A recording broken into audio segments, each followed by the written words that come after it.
सभी को नमस्कार।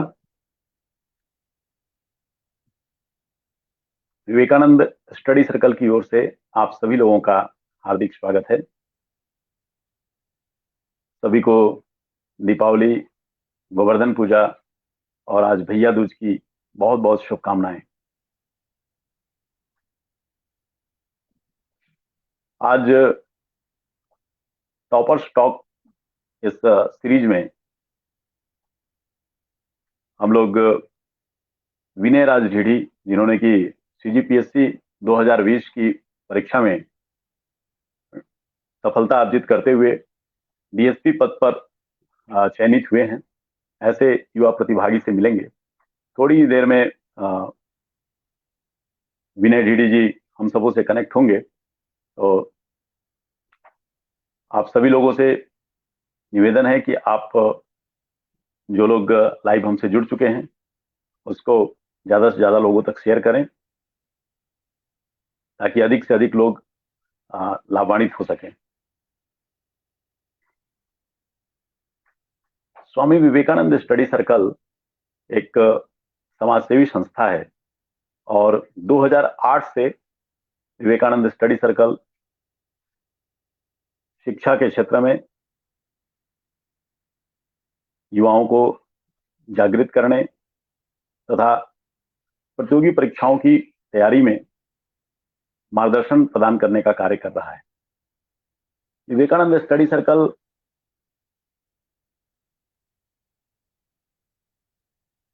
प्राध्यापक एवं समाज के प्रशासनिक अधिकारियों को साथ में लेकर और निःशुल्क विद्यार्थियों को मार्गदर्शन उपलब्ध कराने का कार्य करता है।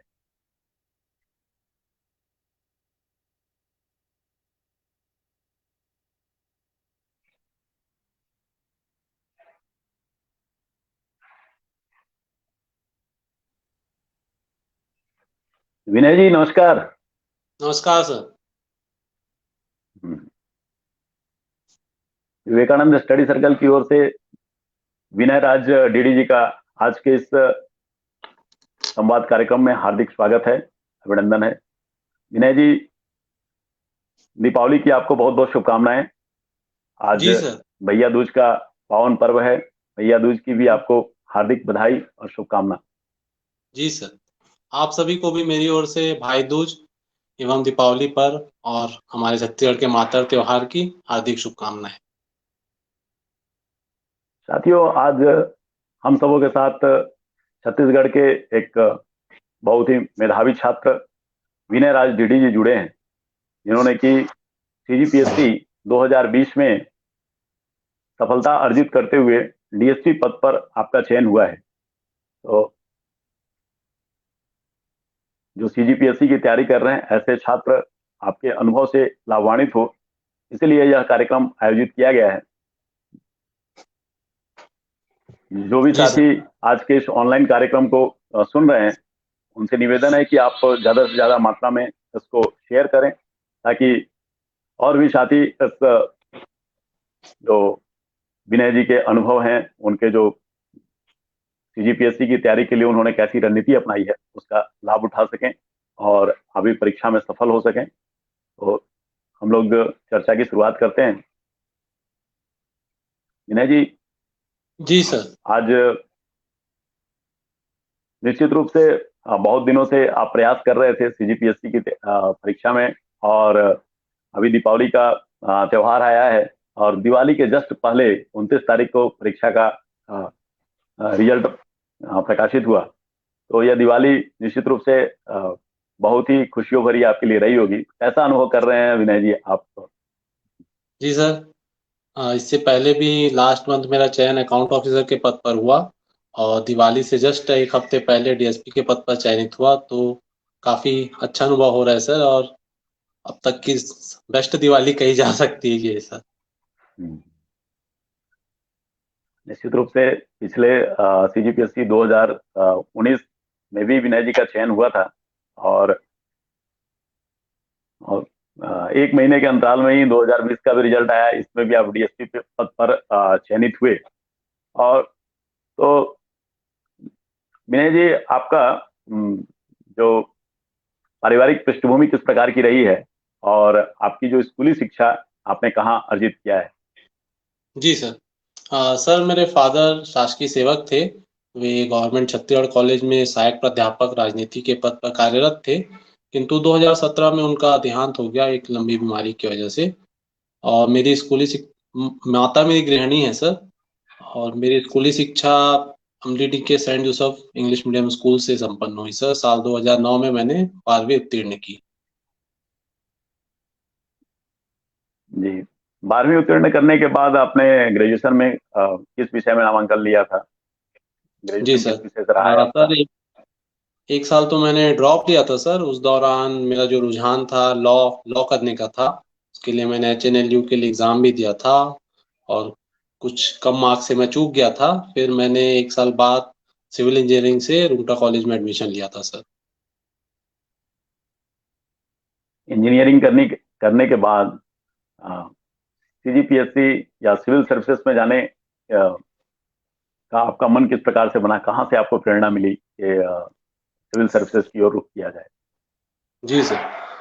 सर मैं जब थर्ड ईयर में था, फिफ्थ सेमेस्टर के दौरान ही मेरा, वैसे तो शुरू से रुझान मुझे सिविल सेवा की ओर था, किंतु फिफ्थ सेमेस्टर के दौरान जो थर्ड ईयर होता है हमारे कोर्स का, मैंने क्लासेस स्टार्ट की थी। और ये आगे के लिए तय किया था कि सिविल इंजीनियरिंग में तो मुझे लग रहा है उतना बेहतर कैरियर शायद ना हो पाए, तो सिविल सेवा में मुझे निश्चित तौर पे प्रयास करना चाहिए, और तब से प्रयासरत था सर मैं। तो CGPSC की तैयारी आपने कब प्रारंभ की, और उसकी सफलता के लिए आपने किस प्रकार की रणनीति बनाई? सर चूंकि जैसा मैंने पहले भी आपको बताया, थर्ड ईयर से मैंने ये प्लान किया था और क्लासेस ली थी मैंने लोकल एक कोचिंग से, किंतु उस दौरान कॉलेज भी अटेंड करना होता था, तो उतनी वो फोकस्ड स्टडी नहीं थी सर। फिर जब 2015 में मैं पास आउट हुआ कॉलेज, उसके बाद से एक टारगेट बना के तैयारी चालू हुई, किंतु 2-3 साल का जो दौर था उस दौरान मेरे प्रारंभिक परीक्षा ही उत्तीर्ण मैं नहीं कर पाया, तो एक काफी गैप आ गया था सर उस दौरान। और 2019 में मैंने सर्वप्रथम मेंस की परीक्षा दी, और तब से लेकर कंटिन्यूस 3 बार मैंने 2019, 20 एवं वर्ष 21 में मैंने मेंस भी दिया और इंटरव्यू के लिए भी चयनित हुआ सर। सही कहा गया है, जहाँ चाह है वहाँ राह। और यदि अगर जी सतत प्रयास किया जाए तो निश्चित रूप से अपने लक्ष्य को प्राप्त किया जा सकता है। तो इसके जी सर।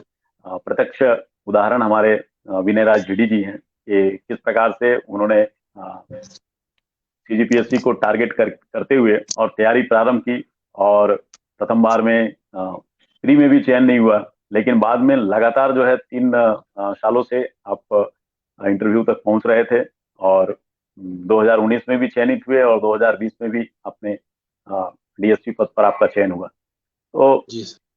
निश्चित रूप से जो साथी CGPSC की तैयारी कर रहे हैं, CGPSC चूंकि यह सिविल सर्विसेज में काफी धैर्य रखना पड़ता है, लंबी तैयारी, प्री, मेंस, फिर जी इंटरव्यू, बहुत सारे हाँ। अभी। जी। तो जब CGPSC की तैयारी कर रहे होंगे तो इसमें ग्रुप स्टडी भी आप लोग किया करते होंगे साथ में? हाँ सर। शुरुआती दौर में तो मेरा जो फ्रेंड सर्कल था, तो उसमें से ज्यादातर लोग एग्जाम्स के अलग अलग एग्जाम से जुड़े थे, पर वो CGPSC की तैयारी नहीं कर रहे थे, तो ऐसा ग्रुप नहीं था। किंतु जब पहली बार मैंने इंटरव्यू दिया तो उस दौरान काफी लोगों से दोस्ती हुई, वे भी इंटरव्यू दिए थे, फिर हमारा एक ग्रुप बना। और चूंकि कोविड के वजह से फिजिकली तो ज्यादा ग्रुप डिस्कशन नहीं हुआ, पर फोन्स के थ्रू हम डिस्कस किया करते थे सिलेबस को लेकर, सोर्सेज को लेकर, तो वो काफी हेल्पफुल रही सर मेरे लिए। तो विनय जी, तैयारी करते समय कभी मन में कभी निराशा के भाव आपके आते थे क्या, कि अब जो है, अब नहीं, इस बार जब प्रथम बार आपने प्री दिया, प्री नहीं हुआ, जी तो फिर आगे जी। प्री देना है, फिर मेंस, फिर इंटरव्यू।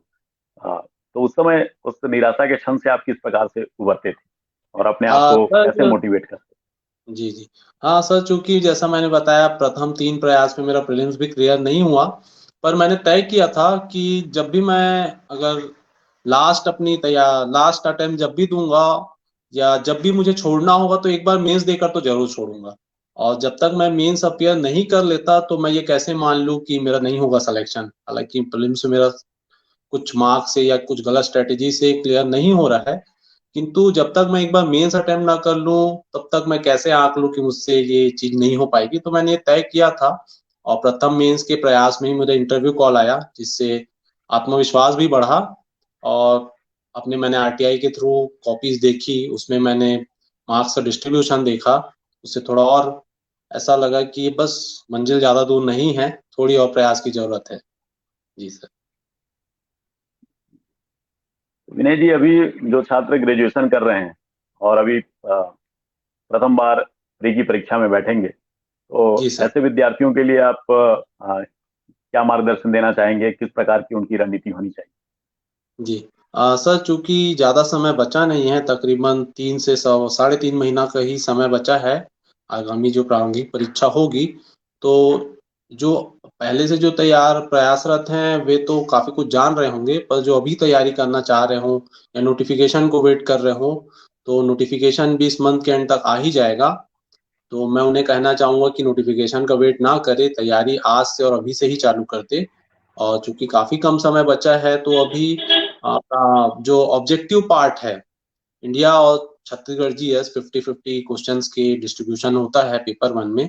इसमें छत्तीसगढ़ का जो पार्ट है वो ज़्यादा स्कोरिंग होता है, सिलेबस भी लिमिटेड है, तो वे अपना स्ट्रॉन्ग कर ले। क्योंकि आपको प्रारंभिक परीक्षा उत्तीर्ण करना है तो बिना छत्तीसगढ़ की तैयारी के काफी मुश्किल होगा, नहीं होगा तो नहीं कहूंगा, काफी मुश्किल होगा। हम भी आ, जब प्रारंभिक निकाले तो छत्तीसगढ़ के क्वेश्चन ज्यादा सही होते थे बशर्ते इंडिया के क्वेश्चंस के। तो छत्तीसगढ़ पे फोकस करे और छत्तीसगढ़ जितना ज्यादा बार रीडिंग कर ले, क्योंकि एक रीडिंग में आपको सब कुछ याद भी नहीं होगा, तो कोशिश करे कि ज्यादा से ज्यादा समय छत्तीसगढ़ को दे और ज्यादा रीडिंग छत्तीसगढ़ को करे। इसके अलावा जो बेसिक सिलेबस इंडिया का है, इंडियन इतिहास, राजनीति, संविधान जिसे कहा जाता है, और भूगोल, तो बेसिकली इतना तो फर्स्ट राउंड में प्रिपेयर करें। उसके बाद आगे फिर करंट अफेयर्स दिसंबर एंडिंग के बाद उन्हें करंट अफेयर्स के कंटेंट्स मिल जाएंगे, उसका भी काफी बड़ा रोल है। तकरीबन 20 प्रश्न करंट अफेयर से रहते हैं दोनों पार्ट मिला के, तो इतना सब वो जरूर कवर करे यदि अपकमिंग प्रीलिम्स को टारगेट कर रहे हैं तो। जी सर। जिन विद्यार्थियों का अभी इस बार इंटरव्यू में सिलेक्शन नहीं हो पाया है, ऐसे लोगों जी को आप क्या सजेस्ट करना चाहेंगे? चूंकि जब आप मेंस पे एग्जाम के लिए सेलेक्ट हुए हैं तो आप उन चंद लोगों में हैं तकरीबन जो 15 गुना पोस्ट मेंस के लिए लिया जाता है, तो आप सेलेक्टेड हैं, आप में बिल्कुल वो काबिलियत है। तो आप ऐसा ना सोचे कि हम में कुछ कमी रह गई, थोड़ी बहुत उतार चढ़ाव रहते हैं, तो निश्चित ही आप फोकस करें, खुद पर विश्वास रखें और आगे आपको जरूर इंटरव्यू कॉल आएगा और आप निश्चित सेलेक्ट भी होंगे। जी। सीजीपीएससी की तैयारी करते समय जी जो सर। अभी नए विद्यार्थी उसकी तैयारी कर रहे हैं, तो जी मेंस सर। और इंटरव्यू के साथ साथ तैयारी करनी चाहिए कि इंटरव्यू सेपरेट करना चाहिए पहले चूंकि प्री की? इंटरव्यू तो इंटरव्यू आपका 3 पार्ट मेनली होते हैं, एक बायोडाटा पार्ट, दूसरा करंट अफेयर्स पार्ट, और तीसरा जो सब्जेक्ट का पार्ट, सिलेबस का पार्ट। तो इन 3 सेक्शन से मोस्टली क्वेश्चंस होते हैं। तो बायोडाटा पार्ट है वो तो करीबन 1 महीना मिलता है, उसमें आप कवर कर सकते हैं। इसके अलावा करंट के साथ आप टच रखिए, न्यूज़पेपर आर्टिकल्स पढ़िए, उनके पॉजिटिव निगेटिव जो एस्पेक्ट्स हैं, क्योंकि इंटरव्यू का करंट अफेयर्स के मुद्दे पे ये बात होती है कि आपकी नजरिए में क्या डिसीजन होना चाहिए, क्या ये सही है, क्या ये गलत है। तो इस तरह की समझ वो डेवलप कर सकते हैं, तो वो उन्हें निश्चित तौर पर इंटरव्यू के दौरान फायदा होगा। और जो बहुचर्चित मुद्दे हैं साल भर के, तो उसके छोटे छोटे क्विक नोट्स बना के रख ले। तो मोस्टली तो करंट अफेयर से साल भर का ही करंट या 3-4 महीनों का बीता इंटरव्यू के दौरान वही कवर किया जाता है सर। और बाकी आप मेंस उत्तीर्ण करके इंटरव्यू में पहुंचेंगे तो सिलेबस तो आपने पढ़ा ही हुआ है। जी सर। इन सब चीजों से आपका इंटरव्यू कवर हो जाएगा सर। तो विनय जी, मेंस की तैयारी के लिए आपने क्या रणनीति अपनाई थी? सर मेंस की तैयारी के लिए सर्वप्रथम बार मैंने मेंस दिया था। उस दौरान मेरा इंटरव्यू कॉल आया, पर कुछ सब्जेक्ट को लेकर न्यू सिलेबस भी था, कुछ सब्जेक्ट को लेकर तैयारी अधूरी रह गई और कुछ सब्जेक्ट टफ पड़े। तो जिस अटेम्प्ट में मैं सेलेक्ट हुआ तो मैंने उन सब्जेक्ट पे ही ज्यादा फोकस किया फर्स्ट अटेम्प्ट में, जिनमें मेरे कम मार्क्स थे, जो स्कोरिंग पार्ट थे सर। जैसा लैंग्वेज का पेपर है वो काफी स्कोरिंग पेपर है, तो उस पर मैंने फोकस किया, डेली उसे टाइम दिया। 3 लैंग्वेजेस पे पेपर 1 होता है, हिंदी, इंग्लिश और छत्तीसगढ़ी। तो तीनों पे मैंने समय बांटा था, इस दौरान इसे पढ़ना है। और वो काफी डिसाइडिंग रहा सर मेरे सिलेक्शन पे। तकरीबन 35 नंबर मैंने सिर्फ उस एक पेपर से कवर किए अपने दूसरे अटेम्प्ट में। इसके अलावा बहुत सारा सिलेबस तो आप प्रीलिम्स के में ही कवर कर चुके होते हैं, तो उसे एज इट इज ही स्टडी करना है। और कुछ नए सब्जेक्ट्स होते हैं, दर्शन शास्त्र, समाज शास्त्र, तो इन्हें ज्यादा स्टडी की जरूरत पड़ती है सर, जो मेंस का 3-4 महीने का ड्यूरेशन होता है उसपे। और आंसर राइटिंग के लिए टेस्ट सीरीज ज्वाइन किया था, एक टेस्ट सीरीज मैंने दिया। और आंसर राइटिंग बहुत डे बाय डे तो नहीं, बट थोड़ा कॉन्फिडेंस आ जाए इतना आंसर राइटिंग किया था सर मैंने। तो आप प्रतिदिन कितने घंटे का जो समय है अपने स्टडी के लिए निकाला करते थे?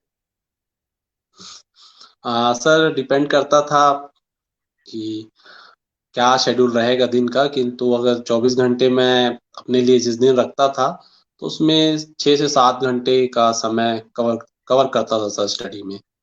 बहुत ज्यादा 11-12 घंटे तो नहीं हो पाती थी, कोशिश किया कुछ दिनों मैंने, पर लंबे समय तक वो मेंटेन नहीं हो पाया। और 6 से 7 घंटे जी जी एक एवरेज डे में देना पड़ता था सर मुझे। जी। तो नियमित रूप से 6 से 7 घंटे का भी अगर हम अध्ययन करते हैं, जैसा विनय जी जी से सर। हम सुन रहे हैं, तो जी सर। ये अपने सीजीपीएससी की तैयारी हम अच्छे से कर सकते हैं। और जी सर। अ, विनय जी, सीजीपीएससी जो प्रतियोगी परीक्षा की तैयारी है, उसमें कोचिंग इंस्टीट्यूट के क्या रोल आप समझते हैं? उसमें टेस्ट सीरीज और जो कोचिंग का किस प्रकार से सहयोग प्राप्त होता है? आपने भी कोई कोचिंग इंस्टीट्यूट ज्वाइन किया था? जी सर। चूंकि सर 2012 में मैंने कोचिंग इंस्टीट्यूट ज्वाइन किया था, तो उस दौरान जैसे मैंने बताया कॉलेज पर ही था, तो उतना समय मैं सेल्फ स्टडी को दे नहीं रहा था। किंतु रोल तो आपको कोई भी एजुकेशनल इंस्टीट्यूशन आपका बेहतर ही रिजल्ट देगी। ऐसा नहीं है कहीं जाने से आपको लॉस हो जाएगा, पर आप एक नियमित शेड्यूल से या एक प्लान तरीके से उसे कवर करें। जैसा मैंने गलती की कि मैंने क्लास तो कर लिया, किंतु आगे घर में पढ़ा नहीं उसे। तो इस चीज का खामियाजा मुझे भुगतना पड़ा, 3 अटेम्प्ट तक मेरा प्रीलिम्स ही क्लियर नहीं हो पाया। पर उस दौरान अगर मैंने प्रीलिम्स की क्लासेस कर ली होती तो निश्चित तौर पर मुझे बेनिफिट ही होता। तो कोचिंग का रोल भी उतना ही इम्पोर्टेंट है जितना आपका सेल्फ स्टडी है। दोनों चीज का तालमेल आपको मिलाकर चलना पड़ेगा। सिर्फ कोचिंग से आपका या पेपर नहीं निकलेगा, सेल्फ स्टडी से निकल सकता है। उसके लिए पर सही मार्गदर्शन, क्या पढ़ें, कितना पढ़ें और कैसे पढ़ें, ये 3 चीजें की तकलीफ मुझे भी हुई थी। और जैसा मैंने बताया 3 अटेम्प्ट में मेरा प्रीलिम्स नहीं निकल पाया। तो पढ़ाई तो मैंने की, पर एक स्ट्रेटेजिक वे में पढ़ाई नहीं की। तो ये आपको मार्गदर्शन बिल्कुल एक कोचिंग संस्थान से मिल सकता है। हाँ, बिल्कुल सही बात है कि यदि अगर सही मार्गदर्शन मिले और सतत जो है स्वाध्याय किया जाए, अध्ययन किया जाए, तो उसमें सफलता प्राप्त की जा सकती है। अ, जब प्री और मेंस क्लियर होने के बाद इंटरव्यू की बारी आती है, तो इंटरव्यू के लिए किस प्रकार से आज बहुत सारी संस्थाओं के द्वारा मॉक इंटरव्यू भी आयोजित किए जाते हैं, तो जी सर। आप भी मॉक इंटरव्यू में भी शामिल हुए होंगे। तो मॉक जी। इंटरव्यू में भाग लेने से किस प्रकार का आपको लाभ प्राप्त हुआ? सर मॉक इंटरव्यू आपको रियल टाइम एक्सपीरियंस कराता है, किस तरह से आपको आपका पर्सनालिटी पे वर्क करना है, हैंड मूवमेंट, आई कोऑर्डिनेशन, ये सब चीजें आप कहते हैं जैसे कि आप पानी में उतर कर ही तैरना सीख सकते हैं, उसी तरह से मॉक इंटरव्यू आपके लिए काफी बेनिफिशियल होता है। क्रॉस क्वेश्चंस होते हैं, आप कितना भी पढ़ ले या प्रिपेयर कर ले, बोलने की जब तक प्रैक्टिस नहीं होगी तब तक वो डर आपके मन पे रहेगा।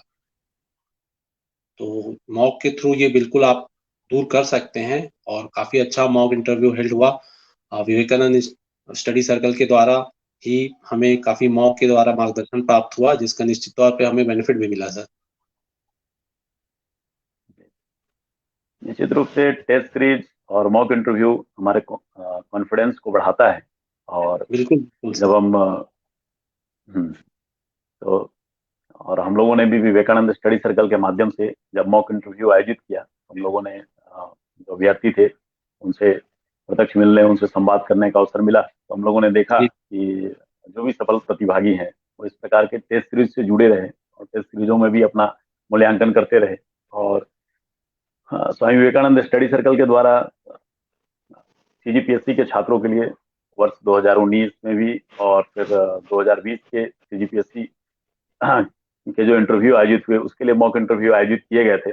और अ, यहाँ आप सभी को बताते हुए काफी प्रसन्नता हो रही है कि बहुत सारे अपने छत्तीसगढ़ के जो प्रशासनिक अधिकारी, आईपीएस, आईएएस लोगों ने, विशेषकर जी हमारे सदानंद सर के मार्गदर्शन में, जो लोगों का, विद्यार्थियों को मार्गदर्शन प्राप्त हुआ और किस प्रकार से तैयारी करना है, किन बातों का ध्यान देना है। और उसका परिणाम भी रहा कि 2019 सीजीपीएससी में हमारे विवेकानंद स्टडी सर्कल के 13 विद्यार्थी और 2020 में 31 विद्यार्थियों ने अंतिम रूप से चयन सूची में अपना नाम दर्ज किया। तो और विनय जी भी अपने संपर्क में आए और विनय जी की भी प्रतिभाओं को हमने देखा कि बहुत ही मेहनती छात्र हैं विनय जी। और अपने अनुभव भी हम सबों के सामने विनय जी ने साझा किया। तो निश्चित रूप से जो छात्र आज के इस ऑनलाइन कार्यक्रम को देख रहे हैं, तो जी सर। आप बिल्कुल हताश नहीं हो और अपने लक्ष्य को सामने रखें। और यदि अगर एक लक्ष्य को निर्धारित करके और दृढ़ संकल्पित होकर आप लग जाते हैं तो आप भी जरूर सफल हो सकते हैं।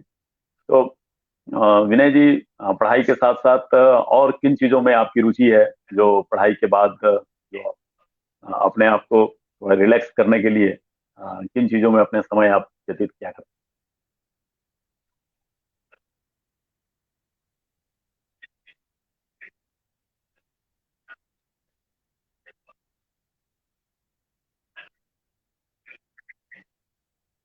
जी विनय जी, सुन पा रहे हैं? सर थोड़ा साउंड क्लियर नहीं आया सर। अच्छा।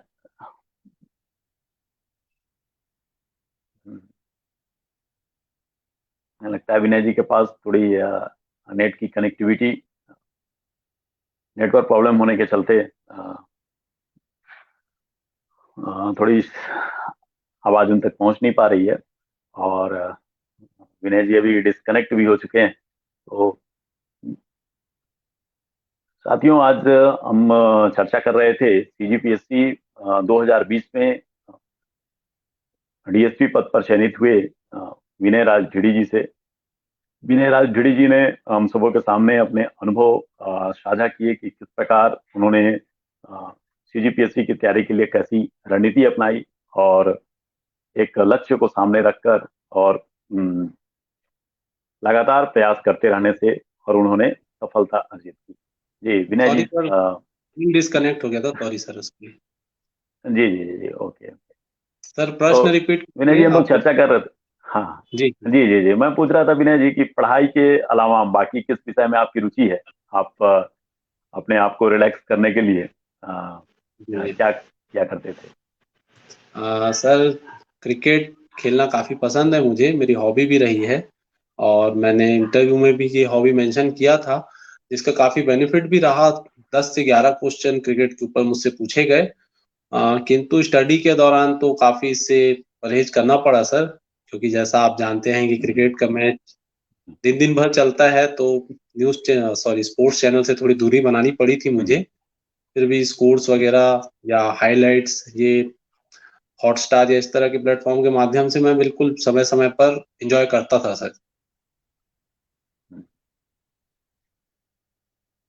आपने अपनी हॉबी में छत्तीसगढ़ी गाना सुनने का भी उल्लेख किया है। जी जी सर, तो हाँ। जी जी जी। वो भी सर, हाँ, तो बिल्कुल मेरी हॉबी रही सर। और जी, पढ़ाई से जब भी तो आपके थोड़ा सब सा बोर लगे या मन कहीं और लगाना है तो छत्तीसगढ़ी गानों के माध्यम से मैंने थोड़ा देर रात जगना होता था, बीच बीच में ब्रेक लेकर गाने सुना करता था सर। वो भी हॉबी का पार्ट था मेरा। इंटरव्यू में से भी काफी क्वेश्चन हुए सर इससे।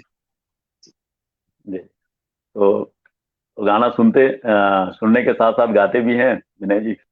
नहीं सर, तो सिंगिंग उतनी नहीं है, एक प्रोफेशनल सिंगर नहीं हूँ मैं सर। जी, गुनगुना लेता हूँ पर।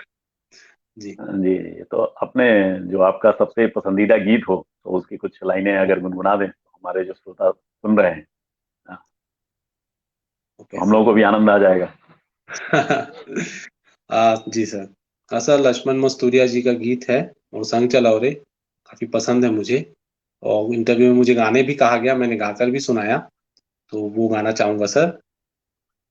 मोर संग चलाओ रे, मोर संग चलाओ जी, मोर संग चलाओगा, मोर संग चलाओ रे, होगी रे थके हपटे मन, औ परे डरे मन खेमन, मोर संग चलाओ रे, मोर संग चलाओ जी।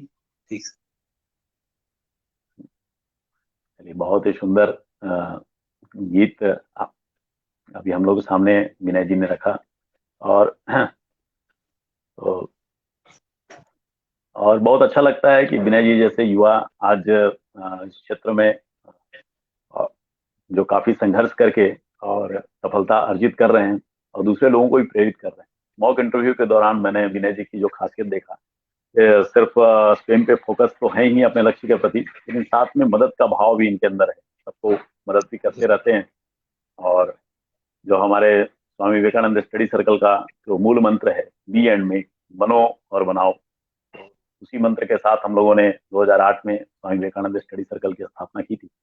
और ऐसे ही लोग जो जीवन में सफल हो रहे हैं, चाहे वो किसी भी क्षेत्र में हो, शिक्षक हो, कॉलेज के प्राध्यापक हों, प्रशासनिक सेवा के अधिकारी हों, दूसरे जो युवाओं को भी प्रेरित करने का काम करते हैं। तो निश्चित रूप से हम विनय जी से भी चाहेंगे कि आपका समय और किसी प्रकार का मार्गदर्शन जो प्रतियोगी परीक्षा की तैयारी कर रहे हैं युवा, उनको मिलता रहे। जी सर। और तो विनय जी, आज के इस अवसर पर युवाओं के लिए आप और क्या संदेश देना चाहेंगे?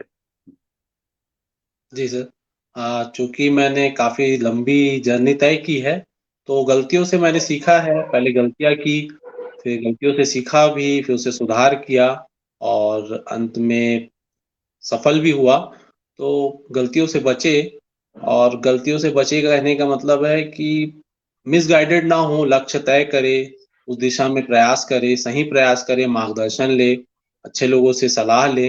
क्योंकि मेरे साथ दिक्कत यही थी कि मैं अपने में रहना पसंद करता था और ये सोचता था कि सब हो जाएगा, करने से सब हो जाएगा। हम्म, करने से ही होता है, किंतु सही दिशा में प्रयास करना ये ज्यादा जरूरी है। तो ये और आत्मविश्वास का तो बिल्कुल यहाँ पे आपको बिल्कुल जरूरत होगी। आत्मविश्वास यही है कि आपको ये तय करना है कि अंत तक मैं प्रयास करूंगा, चाहे कैसी भी स्थिति हो, मैं प्रयास करना नहीं छोड़ूंगा। और यही आपका आत्मविश्वास एक दिन आपको सफलता दिलाएगी। इससे संबंध में मैं एक लाइन कहना चाहूंगा कि सफलता एक दिन में नहीं मिलती, किंतु एक दिन जरूर मिलती है। तो ये मेरा एक थॉट था कि मैं प्रयासरत रहूंगा, चाहे कितनी भी मुश्किलें आए। उस समय हमारे यहाँ भी घर पर ऐसी स्थितियां थी कि पढ़ाई के लिए मैं समय नहीं निकाल पाता था, पर मैंने तय किया था ठीक है, ये तो कुछ दिनों रहेंगे, वापस से मैं लौटूंगा और अपना पूरा समय दूंगा। और मैंने वह किया, और उसका परिणाम भी आप देख सकते हैं कि मैं सेलेक्ट हुआ। तो आप खुद पर विश्वास रखिए। और जैसा आप अक्सर सुनते होंगे कि मेहनत करना पड़ता है, तो यह मेहनत के बारे में मैं एक सॉरी सर लाइन कहना चाहूंगा। मेहनत शब्द का अर्थ क्या है?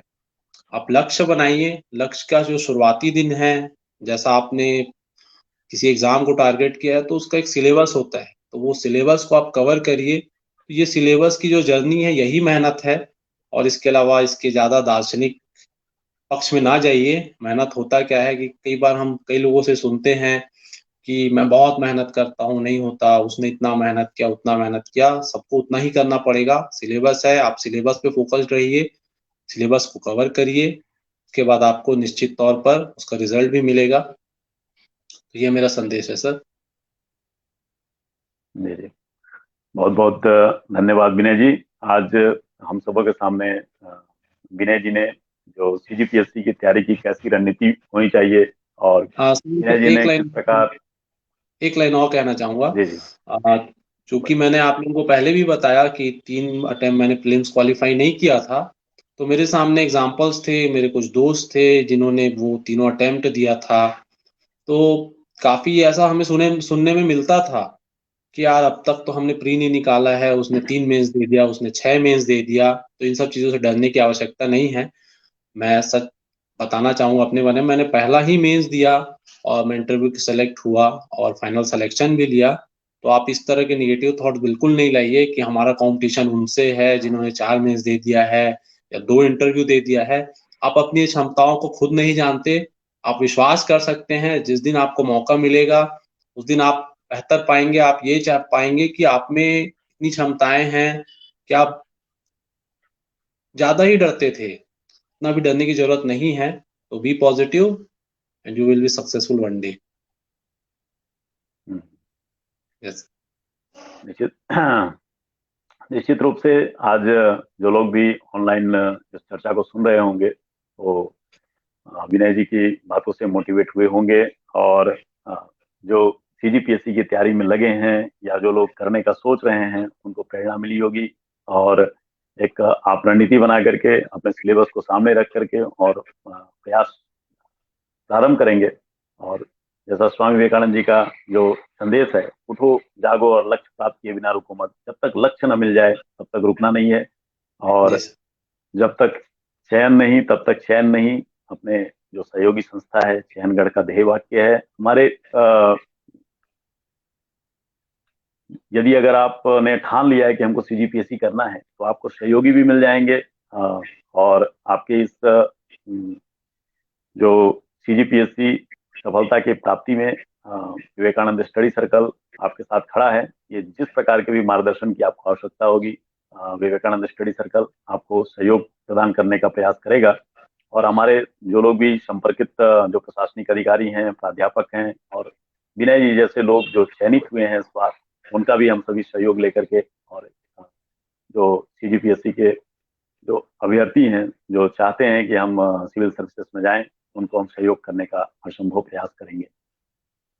तो विनय जी, अब इतने दिनों की मेहनत के बाद आपको सीजीपीएससी की सफलता प्राप्त हुई है, तो अभी घर में भी काफी लोग प्रसन्न होंगे। तो परिवार का सीजीपीएससी का रिजल्ट जो 29 तारीख को आया, तो सबसे पहले इसकी सूचना आपको किसके माध्यम से, और सर। फिर परिवार वालों का क्या रिएक्शन था?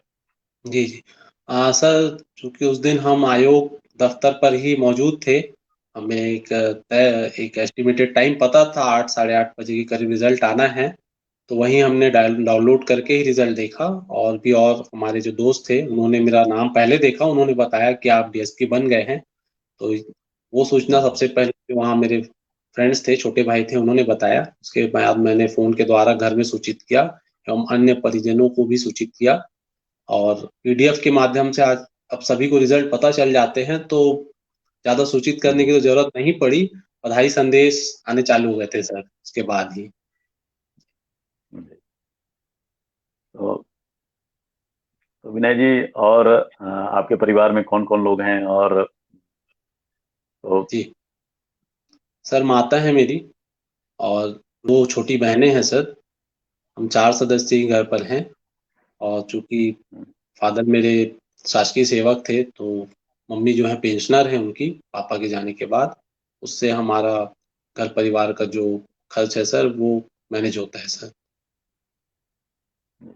तो आगे अब डीएसपी के रूप में चयनित हो गए हैं। जी सर। तो आगे आपने क्या सोचा है, क्या करना है? और आपके जो कुछ योजनाएं होंगी कि मैं पहले से सोच कर रखा होगा कि यदि अगर मैं सिविल सर्विसेज में चयन हो जाता है तो मुझे क्या क्या करने हैं। तो वैसे ही जी यदि सर। अगर कुछ आपके सपने हो तो हम लोगों के साथ शेयर करें। जी सर। चूंकि सर ऐसे पुलिस ऑफिसर या एक administrative officer, law and order और सुरक्षा व्यवस्था की जिम्मेदारी होती है सर, तो वो जिम्मेदारी तो मुझे निभाना ही है। और जो कुछ मेरे पर्सनल प्लान्स है सर, तो शिक्षा एवं स्वास्थ्य, ये 2 चीज़ों को मैं बुनियादी ज़रूरत मानता हूँ, जो सर्वप्रथम प्राथमिकता हर समाज की होनी चाहिए, और बच्चों में इन 2 चीज़ों का अभाव देखा जा रहा है सर। तो मैं अपने कार्य क्षेत्र के अंतर्गत यदि मुझे ज़िम्मेदारी दी जाती है, तो जो बच्चे भिक्षाटन में लगे हुए हैं सर, हम ट्रैफिक सिग्नल्स पे या किसी पब्लिक प्लेस पे दे सकते हैं। छोटे बच्चे हैं, 6-8 सालों की उम्र से उन्हें भिक्षाटन के कार्य में लगा दिया जाता है। तो इनके लिए मैं कार्य करना चाहूँगा सर, इन्हें उचित शिक्षा एवं स्वास्थ्य, इन सब की सुविधाएँ इन्हें उपलब्ध कराई जाए, तो बच्चे ही देश का भविष्य है। हम ग्राउंड लेवल से वर्क किसी चीज़ पे कर सकते हैं, तो बच्चों की शिक्षा पे कर सकते हैं सर, जिसका हमें बहुआयामी बेनिफिट फ्यूचर में मिलेंगे सर। और इसी के साथ ही सर, जो स्लम एरियाज़ के बच्चे हैं या थोड़े जो किशोर अवस्था के बच्चे, इनमें देखा जा रहा है सर, नशा-पान की समस्या काफ़ी आ रही है, जिसकी वजह से वे शिक्षा एवं अपनी हेल्थ पे भी काफ़ी अ, नुकसान कर रहे हैं सर। तो इन 2 क्षेत्रों में मेरा फ़ोकस रहेगा, यदि मुझे ज़िम्मेदारी दी जाती है, तो मैं बिल्कुल इस पे एक वर्क प्लान बनाकर कार्य करना चाहूँगा सर, ताकि इनका भी भलाई हो, समाज का भी भलाई हो एवं देश की भी भलाई हो सर। जी जी, बिल्कुल विनय जी। स्वामी विवेकानंद जी का भी कहना था कि शिक्षा के द्वारा ही समाज में जो मूलभूत परिवर्तन किया जा सकता है। जी सर। एक बार स्वामी विवेकानंद जब जापान में वहाँ की जो स्त्री स्त्रियों के लिए जो जेल था वहाँ उनका भ्रमण हुआ, वहाँ जाकर के फिर उन्होंने जब देखा और बाकी जब विदेशों का प्रवास हुआ तो वहाँ के और भारत में जब उन्होंने कंपेरिजन किया तो वो बोलते हैं कि ये मूल अंतर जो है शिक्षा के चलते है। क्योंकि भारत जी सर। में जो पहले अपना भारत जो विश्वगुरु हुआ करता था इतनी शिक्षा, लेकिन आज की वास्तव में जो स्थिति है और शिक्षा जब जिन चीजों का आप जिक्र भी कर रहे थे, अभी आपने यूट्यूब में भी अभी न्यूज में सुना होगा, एक लड़की दिखाई दी जो कि फराटेदार इंग्लिश बोल रही है लेकिन फिर भिक्षाटन करने का काम कर रही है। जी, जी तो सर। अ, ये यदि अगर हम एजुकेशन में परिवर्तन लाते हैं, अगर एजुकेशन के स्तर को सुधार करते हैं तो निश्चित रूप से बहुत बड़ा परिवर्तन हो सकता है। और आपने इस दिशा में कार्य करने का सोचा है, इसके लिए आपको शुभकामनाएं हैं। और यदि अगर अपने प्रदेश के और देश के युवा अगर ऐसे ही सोच रखें तो निश्चित रूप से अपने प्रदेश और देश का विकास हो जाएगा। तो एक बार पुनः मैं आज भैया दूज की के पावन पर्व के अवसर पर व्यवस्थाओं के बीच में भी अपने विनय जी ने अपना बहुमूल्य समय निकाला और सर।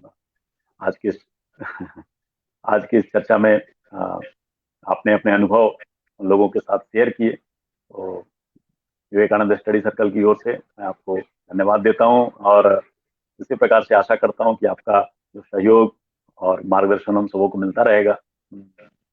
तो और जो भी साथी आज के इस चर्चा में जुड़े हैं, निश्चित रूप से आपको विनय जी से जो उनके अनुभवों से लाभ प्राप्त हुआ होगा।